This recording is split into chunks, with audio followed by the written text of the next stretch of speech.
Au Nigeria et plus particulièrement dans la partie nord du pays, le phénomène Al-Majiri devient de plus en plus inquiétant pour les autorités locales. Ces enfants, essentiellement de jeunes garçons, sont contraints à la mendicité pour subvenir à leurs besoins quotidiens. La majorité d'entre eux ont moins de 15 ans et n'ont pour principal objectif que l'apprentissage et la recherche de connaissances dans l'islam. Contrairement au système scolaire classique, les Al-Majiri apprennent donc à réciter et à mémoriser le Saint-Coran et autres enseignements religieux.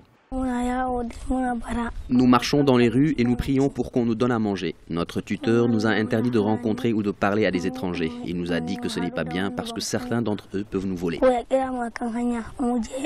Pour certains leaders communautaires, ces enfants sont totalement négligés par leurs parents ou leurs tuteurs et se retrouvent vulnérables aux maladies et aux crimes sociaux. Le terme Al-Majiri dans cette partie du Nigeria désigne généralement des enfants qui demandent de l'aide dans la rue en raison d'une certaine déformation ou d'un handicap, des enfants âgés de 7 à 15 ans qui fréquentent une école religieuse informelle ou encore des enfants qui s'engagent dans une forme de travail pour gagner leur vie. Le phénomène est aujourd'hui considéré comme une autre forme de violence, l'une des raisons pour lesquelles l'Université américaine du Nigeria tente d'offrir à ses enfants des aliments et des cours gratuits à travers un programme intitulé Feed and Read.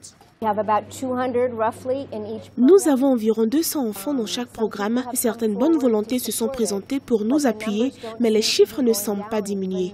Les enfants sont toujours de plus en plus nombreux. Ce n'est pas un problème à court terme. Ce sont des enfants qui ont été abandonnés par leur famille.